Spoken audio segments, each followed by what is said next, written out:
I arrived 10 minutes early because Elaine asked me to, which meant I got to watch the lawyer's office fill with the smell of leather and old paper, the kind of place where decisions outlive the people who make them.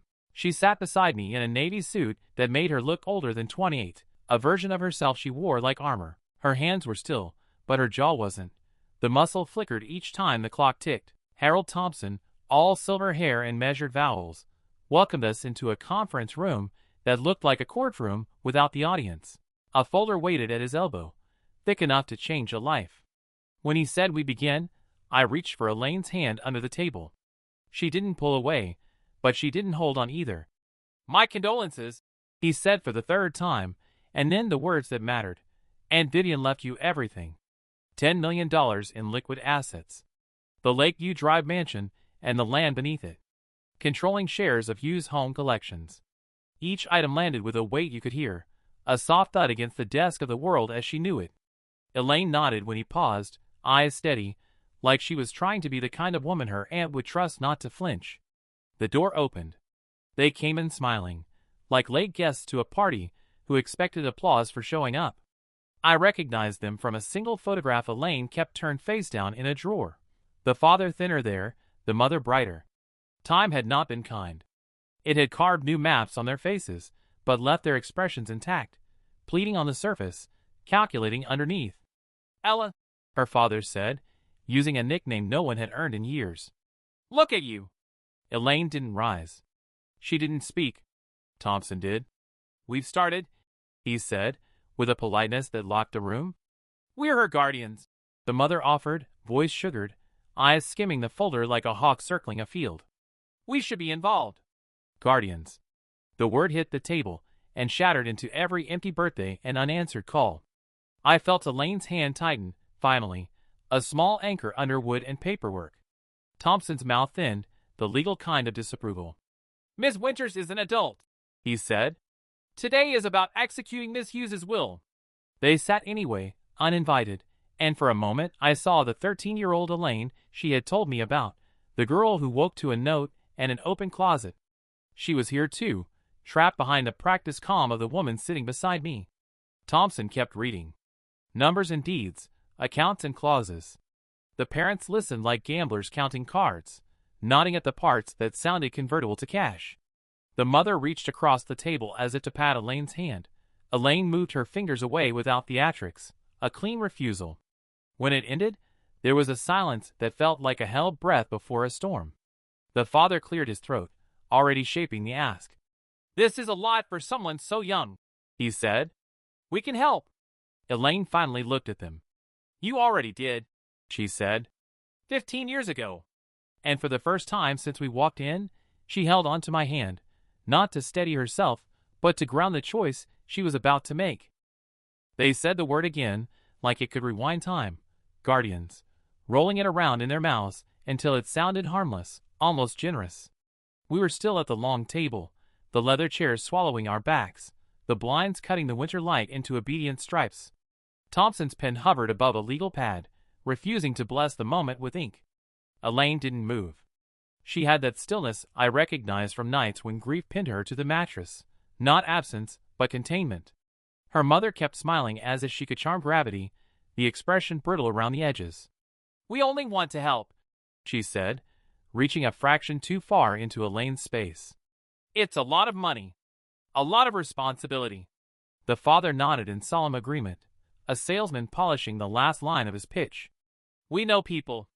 We've learned some hard lessons. You shouldn't have to shoulder this alone." Alone. I thought of hospital visits with Vivian's breath thinning by the week, the way Elaine learned to fold medication charts like origami, turning chaos into something that could sit quietly on a nightstand. I thought of how she had shouldered everything already. Guardianship wasn't a word then. It was grocery lists and late-night spreadsheets, signature after steady signature. "Miss Winters is not a minor," Thompson said, each syllable placed like a chess piece. "And the estate's management is clearly designated." They ignored him. Maybe they had to keep their script intact. They turned to Elaine, stitching past into present with a needle made of need. Her mother's voice softened. "We're your parents. We should guide you. Just until things settle." The room tilted, not physically but functionally, pulled toward an old center of gravity. I saw it on Elaine's face, the flicker. 13 years old for a heartbeat. An open door. Hangers swinging like metronomes. A note with too few words. It passed, but not without leaving a fingerprint. "This isn't a board you can join," Elaine said, quiet enough that they had to lean in. "This is my life." Her father smiled the way men do when they think patience counts as virtue. "We're not asking to take anything. We're offering experience. Protection." Protection was the lie that stung. Vivian had protected her by staying. By showing up to the small, unglamorous hours. By telling the truth even when it cut. I squeezed Elaine's knee under the table, a signal that required no translation. "I'm here. Take your time." Her mother spotted the movement and recalibrated. "Sweetheart, we made mistakes. Depression. Debt. We're better now." The smile wobbled, inviting pity. "Let us fix what we broke." Elaine inhaled, slow and clinical, like she'd practiced in Dr. Freeman's office. "You can't fix what you left," she said. "You can acknowledge it." "That's different." Silence pressed down. Paper rustled. Somewhere in the building, a phone rang twice and stopped. Thompson slid a folder forward. "All communications regarding the estate will go through me." Not a suggestion. A boundary in legal leather. Her father's face pinched, the pitch collapsing into impatience. "We just want what's best for our daughter." Elaine's jaw set. "You want what's available." The wound wasn't visible, but you could feel it. Fresh edges meeting old scar tissue, grief jostled from its careful shelf. She didn't cry. She didn't raise her voice. She sat there in the chair that tried to swallow her, spine straight, eyes level, and chose the kind of guardianship that counts, guarding herself. Elaine always starts the story on a Tuesday because that's how it felt in her body. Weekday ordinary until it wasn't. October, thin cold through the window she forgot to latch. No alarm, no coffee smell, no soft clatter from the kitchen. The quiet came first, then the wrongness. Her parents' bedroom door stood open, a thing that never happened during her mother's bad weeks. Inside, the closet gaped like a pulled tooth. Hangers still swayed, empty shirts shaped like absences. In the kitchen, a page on the counter with 16 words in her mother's neat handwriting. "We cannot do this anymore. Your Aunt Vivian will take care of you. We are sorry." She told me she read it 3 times because the first 2 didn't land. Then she called both numbers until they divided into busy signals and silence. She searched drawers for an address book like it was oxygen. She ate dry cereal out of the box because bowls felt formal for a day like that. She slept on the couch with her shoes on, in case leaving was contagious. By the 3rd day, the landlord knocked, talk of rent tangled with the threat of social services, and the shame of it cracked something that needed cracking. Elaine called her school counselor from the pay phone in the lobby because it didn't feel real enough to use the phone inside. Miss Dawson from Child Protective Services arrived with a folder and a voice like blankets fresh from the dryer. She asked small questions in a big, gentle way. When Elaine started shaking, Miss Dawson didn't tell her to stop. She made calls. Vivian. The name was a staircase. And Aunt Elaine had met twice at weddings she barely remembered, described in family stories as successful, stern, far away. Miss Dawson found a number and spoke in the careful cadence you use around dynamite. "Your niece has been abandoned. Tomorrow would be best. She cannot stay alone another night." A pause, then the paper rustle of decisions being born. The car that pulled to the curb was black and glossy, wrong for the block. Vivian stepped out in a gray suit and pearls, her hair disciplined into a silver knot. "Pack what you can carry," she said, crisp but not unkind. Elaine filled a suitcase with clothes that smelled like the apartment and a backpack with photo albums that smelled like older versions of the same place. She looked back once from the doorway, stars stuck to the ceiling, a poster curling at one corner, and then didn't. Elaine says the drive felt like an elevator that never stopped. Vivian did not make small talk. She made logistics. Food? Bathroom? School records? At the house. A mansion, really? Vivian signed papers, while the social worker translated the future into temporary and guardianship and placement. When the last form was done, Vivian turned to Elaine and performed the smallest mercy. She didn't ask for gratitude. She pointed down a hallway. "Your room is the 3rd on the left," she said. Dinner is at 7. Were you scared? I asked once, imagining those heavy curtains, that careful woman. I was 13, she said. I was whatever comes after scared. Then she told me about the first night there, how she lay in a bed big enough to drown in and listened for footsteps that would never return. How, at 6:59, Vivian knocked once, precisely, and waited. How the house smelled like lemon oil and something sturdier. How, even then, the difference between abandonment and rescue was just someone showing up exactly when they said they would. Elaine always starts the story on a Tuesday because that's how it felt in her body. Weekday ordinary until it wasn't. October, then cold through the window she forgot to latch. No alarm, no coffee smell, no soft clatter from the kitchen. The quiet came first, then the wrongness. Her parents' bedroom door stood open, a thing that never happened during her mother's bad weeks. Inside, the closet gaped like a pulled tooth. Hangers still swayed, empty shirts shaped like absences. In the kitchen, a page on the counter with 16 words in her mother's neat handwriting. We cannot do this anymore. Your Aunt Vivian will take care of you. We are sorry. She told me she read it 3 times because the first 2 didn't land. Then she called both numbers until they divided into busy signals and silence. She searched drawers for an address book like it was oxygen. She ate dry cereal out of the box because bowls felt formal for a day like that. She slept on the couch with her shoes on, in case leaving was contagious. By the 3rd day, the landlord knocked. Talk of rent tangled with the threat of social services, and the shame of it cracked something that needed cracking. Elaine called her school counselor from the pay phone in the lobby because it didn't feel real enough to use the phone inside. Miss Dawson from Child Protective Services arrived with a folder and a voice like blankets fresh from the dryer. She asked small questions in a big, gentle way. When Elaine started shaking, Miss Dawson didn't tell her to stop. She made calls. Vivian. The name was a staircase. And Aunt Elaine had met twice at weddings she barely remembered, described in family stories as successful, stern, far away. Miss Dawson found a number and spoke in the careful cadence you use around dynamite. Your niece has been abandoned. Tomorrow would be best. She cannot stay alone another night. A pause, then the paper rustle of decisions being born. The car that pulled to the curb was black and glossy, wrong for the block. Vivian stepped out in a gray suit and pearls, her hair disciplined into a silver knot. Pack what you can carry, she said, crisp but not unkind. Elaine filled a suitcase with clothes that smelled like the apartment and a backpack with photo albums that smelled like older versions of the same place. She looked back once from the doorway, stars stuck to the ceiling, a poster curling at one corner, and then didn't. Elaine says the drive felt like an elevator that never stopped.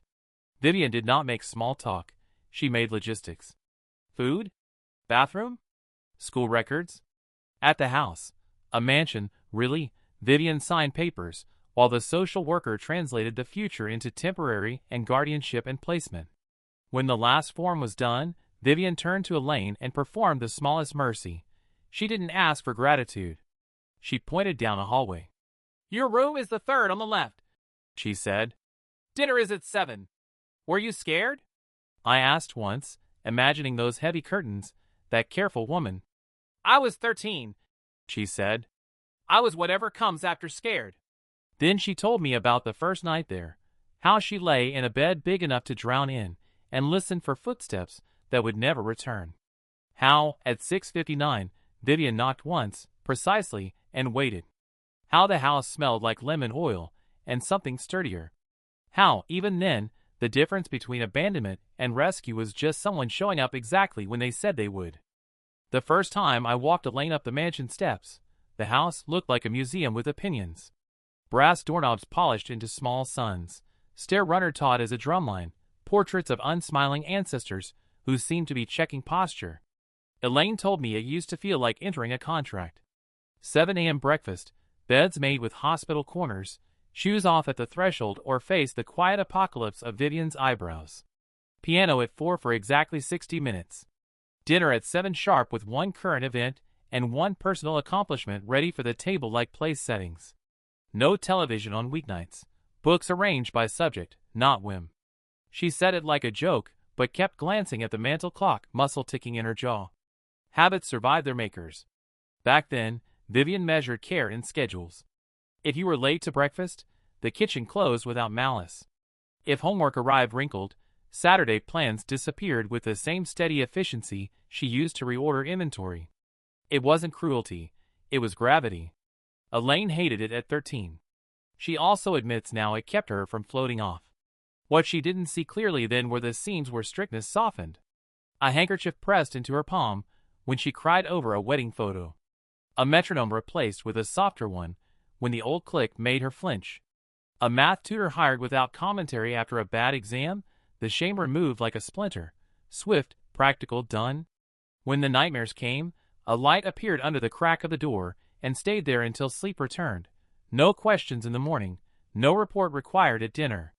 At those dinners, Vivian asked for a headline and a triumph. If Elaine said, "Nothing happened," Vivian would wait, never sighing, never rescuing her, until a small thing surfaced. Finished a chapter. Remembered a scale without looking. Went a day without checking the old mailbox for a letter that never came. Personal achievement, Vivian would say, and nod like one more brick had been set where a wall was missing. The piano was the only place they argued in a language I could hear. Vivian insisted on the discipline of practice. Elaine wanted the sound to mean. Somewhere between scales and Chopin, Vivian slid new music onto the stand. Debussy, then a song from a film Elaine loved, then an arrangement of something modern and moody that didn't belong on ivory at all. Technique first, Vivian said, but she said it while turning the pages so the melody could find her. Curfew was non-negotiable, but once, after Elaine returned 5 minutes past 10, braced for sentencing, Vivian only set a mug on the counter. Hot milk, honey, nutmeg. Punctuality is a courtesy, she said, not looking up from her papers. So is warmth. Consequences arrived the next day. Extra chores. No complaint, but the message had already landed where it needed to. People call it sternness because love there didn't wear adjectives. It showed up as predictability. Knock once at 6:59, never at 7:01. Ask what you learned before asking what you want. The house taught Elaine to keep her back straight and her promises straighter. Years later, when I watch her smooth a tablecloth before a hard conversation or check the news before dinner, I can still feel Vivian in the room, less a rulebook than a metronome, keeping time so the music could happen. Westfield Academy smelled like old books and new money. Elaine arrived with a public school transcript and a scholarship that came with its own spotlight. The hallways were full of kids who'd never had to wonder if a calculator counted as luxury, fluent in a language of Legacy and lacrosse. She told me the first week felt like drowning in alphabet soup, AP, SAT, Model UN, every acronym another wave. Her first math quiz came back with a red constellation that didn't look like any sky she knew. Vivian didn't scold. She strategized. You don't need to be the smartest, she said. You need to be organized. It landed like a dare. Elaine built a study group from misfits and mercenaries. A debate kid who argued everything into clarity. A violinist who understood rhythm and proofs. A soccer captain with a gift for breaking problems into plays. They met at the long kitchen table under Vivian's unblinking clock, trading flashcards and snack bribes until the house shifted from museum to workshop. When the next exam came back, the red was quieter. By spring, it went silent. The mentor arrived by accident, Mr. Lowell, Westfield's economics teacher, with a tie that never quite cooperated. He ran class like a marketplace. Ambition, he said, isn't wanting. It's planning. If you can't measure it, you can't steer it. He made them price lemonade stands for different corners of campus and defend whether a friend discount was generosity or malpractice. He circled Elaine's first paper and wrote only 3 words in the margin. Show your math. She hated him for a week, then started to like the way his questions rearranged the furniture in her head. Vivian folded the lessons into real life. She brought Elaine to vendor meetings and whispered between handshakes. Notice who speaks first, who leaves silence, who rushes to fill it. Negotiation, she said, is psychology with receipts. Elaine learned to watch the micro flinch when a number hit tender territory, to aim first offers just close enough to feel plausible, to treat concessions like currency you never spend twice. She practiced in small places, convincing the study group to start 15 minutes earlier, asking for the last seat in an overstuffed elective, until the muscle remembered. There were trials that didn't fit on a transcript. A girl with a last name on a building asked, "What are you doing here?" Like it was a riddle Elaine wasn't invited to solve. A teacher pre-sandwiched a stereotype so politely you could miss the sting. Elaine learned to turn slights into fuel, to pick friends who didn't need her to apologize for showing up prepared. Her victories were incremental. A seat in advanced econ, a debate where she didn't shake, the day Mr. Lowell handed back a case study with a single check mark and no comment at all, the highest compliment he owned. By senior year, ambition wasn't a mood, it was a calendar. Goals with dates. Tasks with owners. She could argue marginal utility and read a room at the same time. When someone asked what she wanted to be, she didn't say rich or powerful. She said useful. Then she showed her math. College didn't make Elaine bigger, it made her sharper. She left in August with 2 suitcases and a spreadsheet, and the house felt suddenly too orderly, like a stage set after the actors go home. Sundays became our ritual, her voice through the phone, city noise braided with campus bells, telling me about classes that tasted like metal and mornings that smelled like burnt coffee and possibility. She learned to speak in frameworks, STP, CAC, LTV, acronyms that sounded like airport codes until she translated them into decisions you could touch. Vivian didn't hover. She sent care packages that looked like procurement, highlighters and a disciplined palette, a stapler with better engineering than some bridges, gift cards labeled, "For books, not brunch." On breaks, Elaine came home with a half-dozen case studies and a quiet hunger to make them real. Vivian obliged by handing her quarters of the business and a seat that wasn't just for show. That first summer, they gave her the graveyard, a half-dead email list, and a website that loaded like dial-up nostalgia. She rebuilt them with the patience of a watchmaker, segments, subject lines, A/B tests that taught her to love small numbers because they move when you push them right.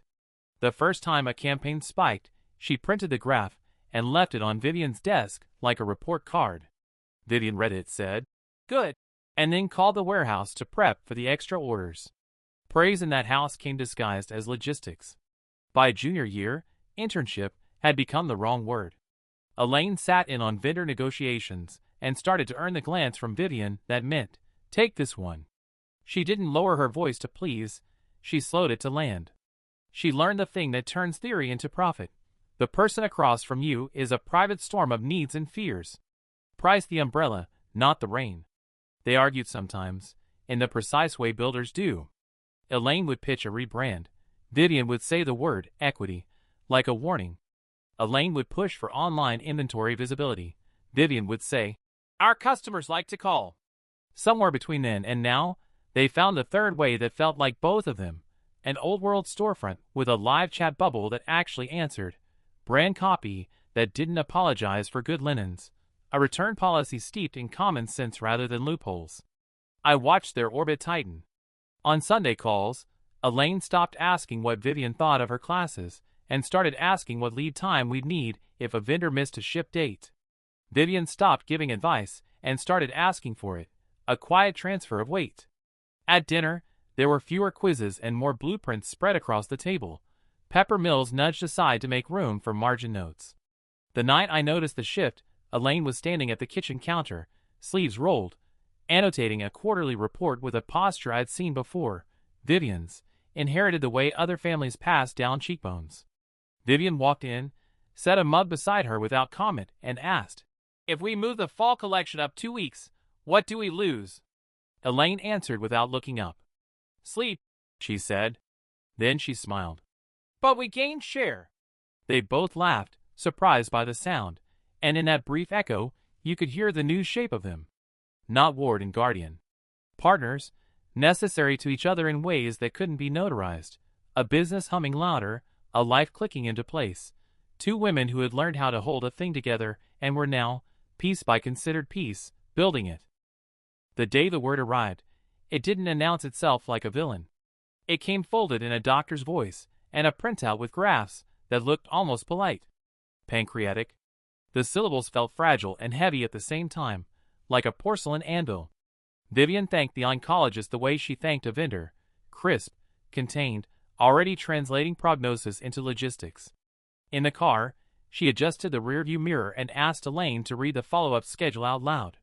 It sounded like a project plan for the end of the world. The house adjusted around the news the way a body compensates for an injury. Pill organizers appeared where salt shakers used to sit. Calendars multiplied, treatment days, blood work, scans, the small mercies of good weeks. Elaine built a command center at the dining table and kept a stack of questions for each appointment, each one checked off with a neat slash that looked like defiance.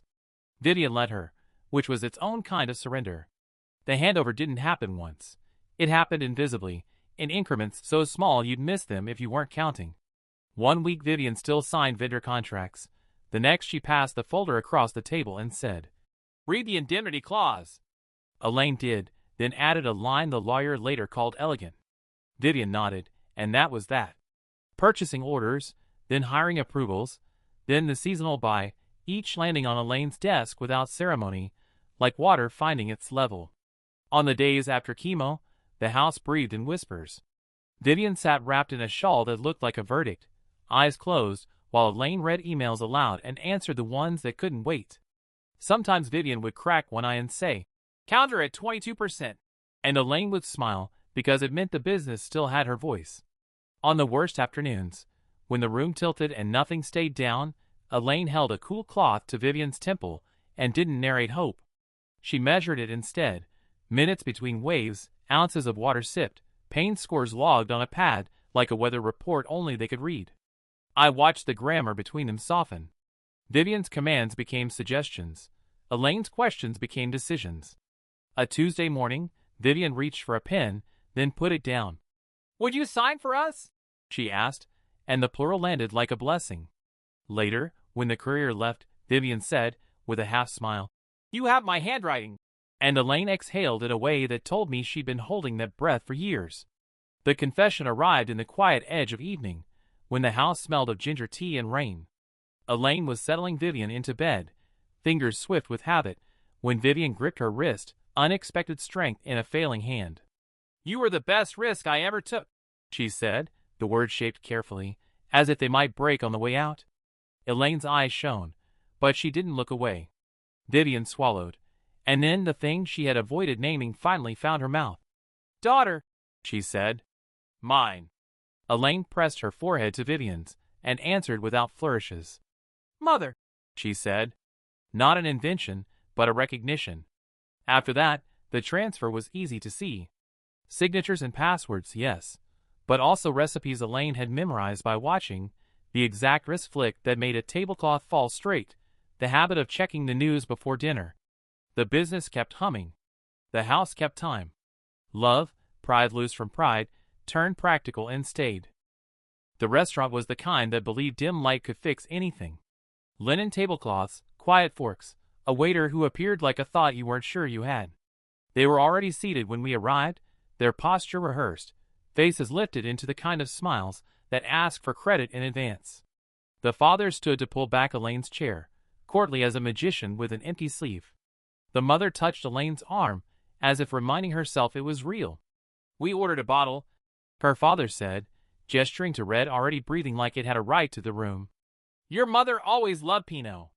"I'll have water," Elaine said, and the first boundary clicked into place like a deadbolt. Small talk paraded itself. Weather, flights, a compliment about Elaine's suit that carried a price tag in the subtext. When the menus went away, the script arrived. "We want to make things right," her mother began, voice softened to a confession. "We were unwell. Depression. Pressure.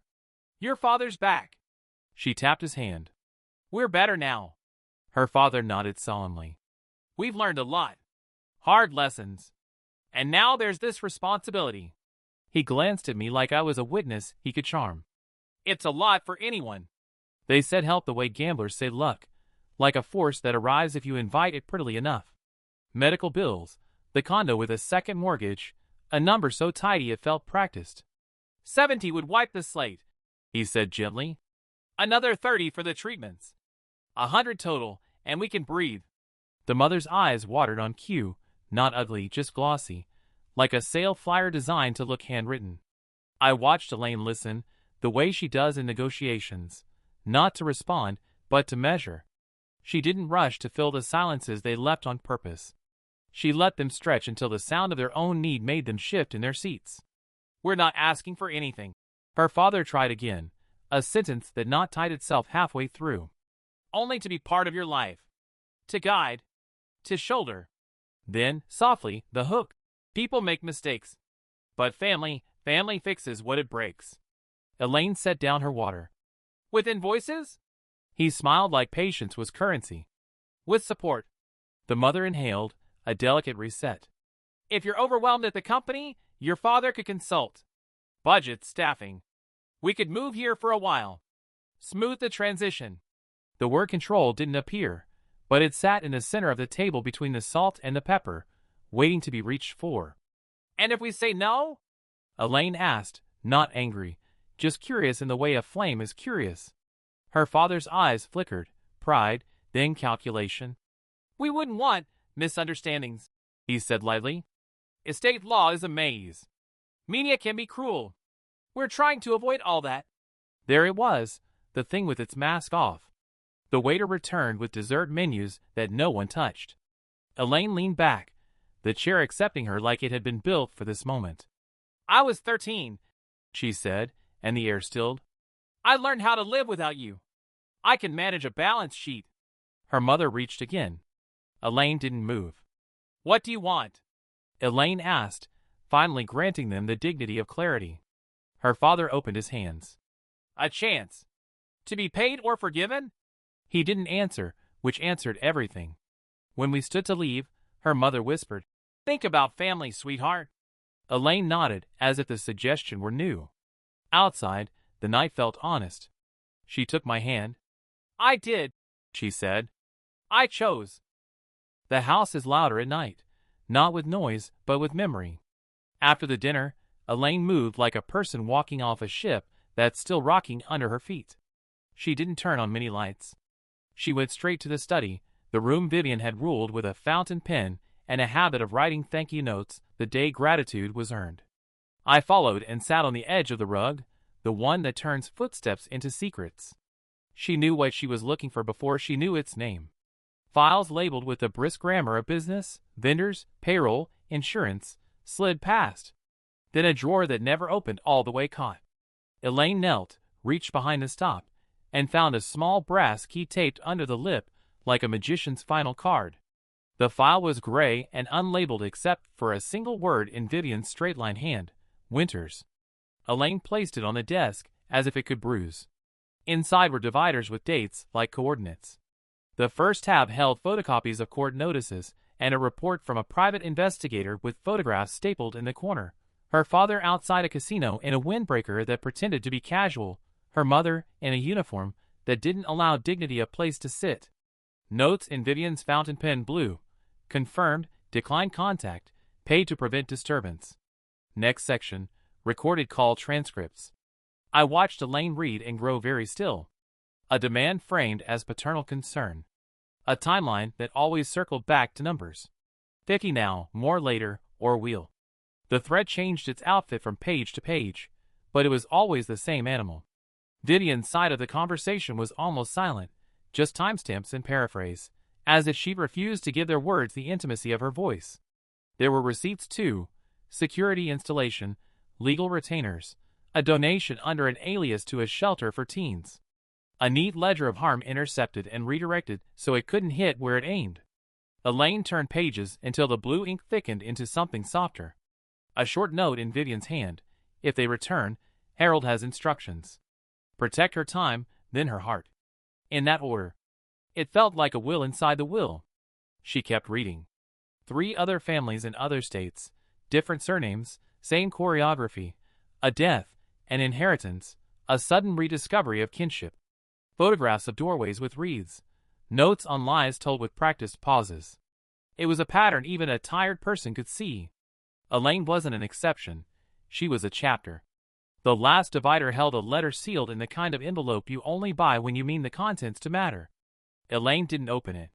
Not yet. She put it on the blotter and rested her palm on it like you might test a door for heat. Her face had the expression she gets during negotiations, when the math and the morality line up at last. She knew, she said finally, not to me, but to the room. She knew all of it. She didn't sound betrayed. She sounded accompanied, as if Vivian had left breadcrumbs and ink all along the path, and trusted her to follow them when it was time. Outside, the fountain ticked like a patient clock. Elaine locked the file back, not to hide it, but to honor it. On the way out she paused at the doorway and touched the molding with 2 fingers, a small habit she has when she's memorizing a place. Tomorrow, she said, and for the first time all night, there was steel in it. Not anger. Alignment. Then she turned off the lamp and let the dark keep what it could not change. Thompson's conference room had that morning light that makes everything look more honest than it is. Elaine sat to my left, the Winters file to her right, closed but present, like a witness waiting to be sworn. Her parents arrived with an attorney who looked lubricated rather than confident, hair slicked back so tight it corrected his posture. Pleasantries skimmed the surface and sank without a ripple. "We're here to clarify guardianship," their lawyer began, warm set to low. Your clients abandoned a minor," Thompson said, not unkindly, just accurately. He slid a stack of paper to the center of the table, palm flat in a gesture that said, "Let's let the documents talk." "This is the contemporaneous record." The first packet was the old history, every page stamped with a date. Notices mailed. Calls logged. A private investigator's report with photographs that had already taken up residence in my head. Then an affidavit, consent to permanent guardianship, signatures neat and practiced. The mother inhaled like she'd swallowed ice. "Forgery," she said quickly, fingers trembling half a beat too late. Thompson adjusted his glasses. "We thought that might be your position 15 years ago." He turned another page. "So Miss Hughes sent an investigator to find you." "He did?" He tapped a line. "Your responses are transcribed." What followed wasn't cinematic. It was worse. Dates, amounts, phrases you can't mistake for anything but sales pitches to sell a child by installment plan. A payment recorded and acknowledged.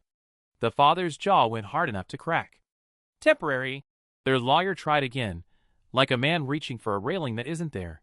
"Regardless, my clients retain parental rights." Thompson's mouth made a small, almost pitying curve. He lifted a slim blue folder, as if it might bruise, and set it gently in front of Elaine. "No," he said. "They do not." He looked at her, not them. "Vivian finalized adoption when you were 16. For a moment, the room did that thing grief and joy both do, folded sound into a private chamber where only the heart is allowed. Elaine didn't blink. She read the decree like she was memorizing a language she already spoke. Her name, Vivian's, a judge's signature that turned fact into family. Mine, she had said nights ago in a different context. Now the law echoed it. The father stood, then remembered anger is bad strategy, seated, and sat again. "We were misled," he said, voice shaking. "We never would have agreed." "You did," Thompson said. He wasn't performing, he was preserving. "And even if you hadn't, adoption extinguishes your standing. Any challenge triggers a no-contest clause." He turned a final page. "In that event, the estate bypasses Elaine entirely and transfers to a foundation for abandoned children. You would have nothing." Their lawyer's eyes did the arithmetic and found 0. The mother looked at Elaine, reaching for a face-to-face that the last 15 years had made impossible. "We're your parents," she said, soft then. "We should be part of this." Elaine placed a hand on the blue folder, fingers steady. "You were," she said. "And then you weren't." Silence pressed down in a way that felt like relief wearing a heavy coat. Thompson gathered the documents into neat stacks, the ritual of ending. "All future contact goes through me," he said. "For your sake and hers." On the sidewalk afterward, the city felt enormous and breathable. Elaine held the adoption decree in a plain envelope, not clutched but carried. "It's strange," she said, half smiling, eyes glass bright, "to learn you were chosen years ago, and only now feel it." I took her hand. "Chosen holds," I said. Behind us, a door clicked shut, the sound of a legal angle collapsing into the only thing that survives documentation, the truth, signed and dated, finally allowed to stand. The air in Thompson's office felt cleaner the second day, like the truth had opened a window. Elaine sat straight, hands quiet on the table, the blue folder tucked beside her like a passport. Across from us, their attorney had lost his showroom shine. He kept smoothing his tie as if the fabric could think of a better argument. "This doesn't have to be adversarial," he began, voice pitched for reason. "There's room for a cooperative arrangement." Elaine looked at him, then at her parents, and finally at Thompson. "I'm going to be clear," she said, the way a surgeon is clear with a scalpel. "You don't have access to my home. You will not be involved in the company. You don't contact me directly.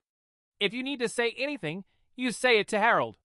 Her mother blinked like someone had turned up the lights. "Sweetheart, we're family.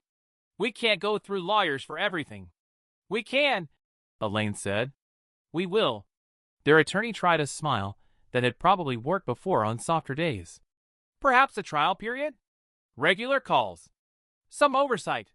Financial transparency to rebuild trust." "Trust isn't built by oversight from people who forfeited it," Elaine said. "It's built by staying gone when you've done enough damage." The father leaned forward, voice dropping to the register men use when they want to sound reasonable and end up sounding dangerous. "Careful, Ella. We can make this messy. Reporters love a story. So do courts." Thompson slid a new document across the table, his movements unhurried. "These are the filings for a temporary restraining order and a petition for a permanent one. Given the documented history and today's threats, I expect a judge will sign without delay." The attorney's mouth opened, then closed. He read the first page and paled by degrees, like a photograph bleaching in real time. "This is unnecessary." "It's appropriate," Thompson said. Elaine didn't raise her voice. She didn't need to. "You will not come to the house," she said to her parents. "You will not call, text, email, or send gifts. If you violate those conditions, the police will be involved. If you contact the company, our counsel will respond. That's the entire plan." Her mother's lip trembled, the performance fraying. "You're so cold." "I'm warm with people who earned it," Elaine said. "I learned that here." The attorney tried one last reach, palms out. "If we could establish a schedule, monthly check-ins, perhaps." "No," Elaine said. "No meetings. No check-ins. If you have something to say, you'll say it on paper, and it will be read by a lawyer before I see it." Thompson signed where signatures live. He handed Elaine the pen. She wrote her name the way she has learned to, deliberate, legible, permanent. When security walked them to the elevator, her father turned back, the salesman resurrected for a closing line. "You'll regret this." Elaine watched the doors slide shut. "I used to regret everything," she said softly. "Now I write it down." On the street, the afternoon had that pale, expensive sun. Thompson tucked the copies into an envelope and gave it to her. "You drew the lines," he said. "They were always there," she answered. "I just painted them so everyone could see." They came at dusk, the hour that flatters bad decisions. The camera pinged my phone first, a grainy silhouette of two people who used to be authority figures in Elaine's life and were now only shapes at the gate. By the time the bell rang, too many times, like urgency could make etiquette irrelevant, we were already at the foyer, lights low, the house smelling faintly of lemon oil, and the kind of quiet Vivian trained into it. Elaine opened the door halfway, and no farther. The porch light snapped on, with the precision of a metronome, bathing their faces in a truth too bright for makeup or charm. Her father tried a smile. It slid off. Her mother clutched her purse, like it contained a better version of this scene. "You can't be here," Elaine said, voice even. "There's an order." She didn't say restraining. She didn't need to. The word hung between the columns and the hydrangeas anyway. "We're still your parents," her father announced, stepping as if proximity could change law. Elaine didn't move, and the black line of the door stayed a line. 5 minutes, she said. "On the step. Then you leave, or I call." She didn't point at the security camera above the transom. She didn't have to. Its red diode did the gesture for her. Her mother went first, tears already set to glisten. "We're trying, sweetheart. Your lawyer turned you against us. He's protecting the money, not you. You left me when the only thing I had was me," Elaine said. "I learned protection the expensive way." Her father switched to reasonable, the same tone he'd used on the waiter, on the lawyer, on anyone who might hand him a softer landing. This can be simple. We talk, we set up a plan. Press releases if it helps. We don't want to fight. You want access, Elaine said. I know the difference. He bristled. We can tell the truth about your aunt, he said, and there it was, the mask dropped by gravity. People like stories. People like documentation, I said before I could stop myself. We have it. The security lights along the drive cycled brighter, washing the gravel in daylight. A patrol car rolled past, the slow reassurance of an arrangement we'd made that afternoon. No siren, just presence. Her mother tried a last pivot. We love you, she whispered. Even when we were wrong. Elaine's face softened in that human way empathy has of betraying boundaries, then stilled. Love is a verb, she said.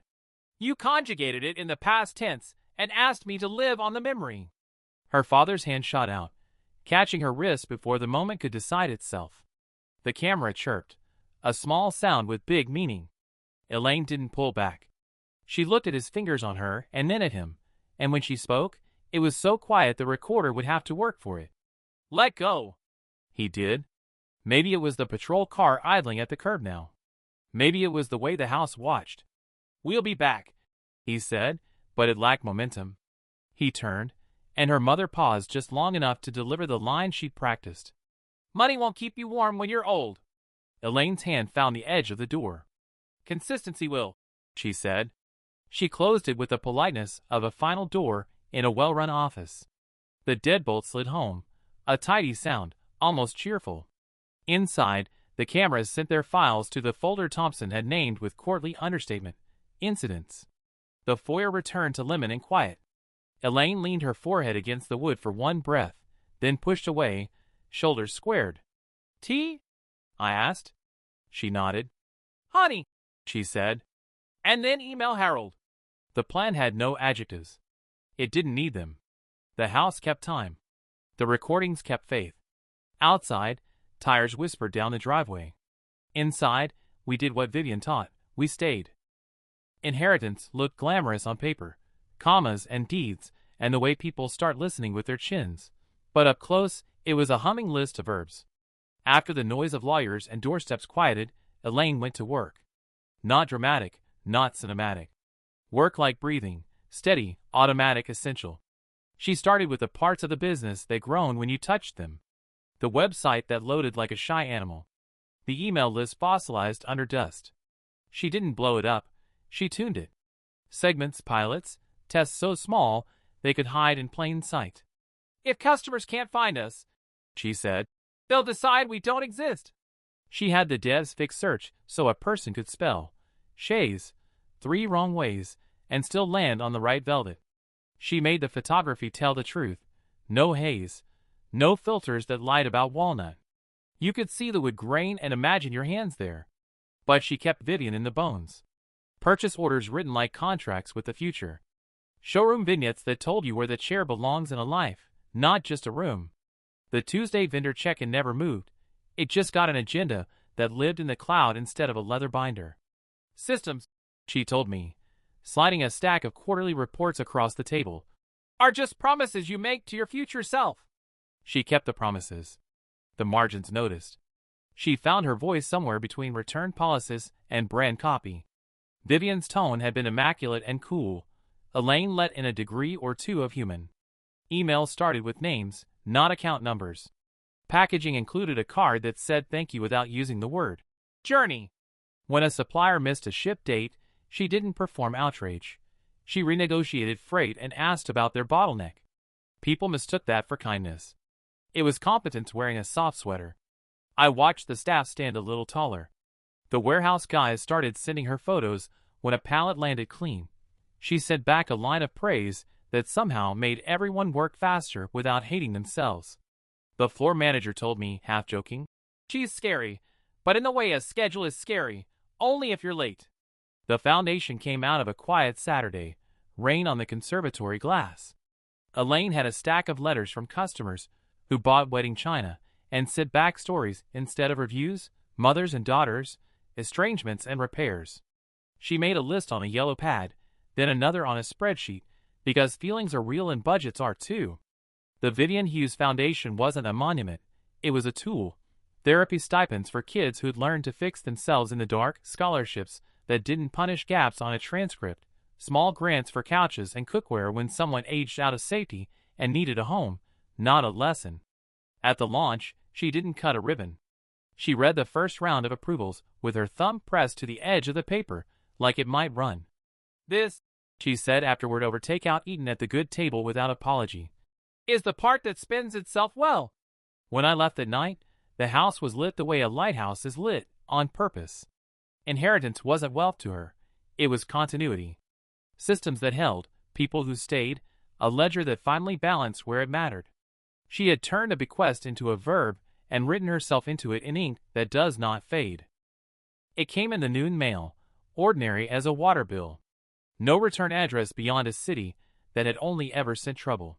The envelope wasn't swollen with enclosures or legal tone, just her name in a hand that had once signed permission slips and, later, a 16-word goodbye. Elaine turned it over twice, like a coin you don't quite trust. Then she slid it open, with the same letter opener Vivian used for contracts and condolences.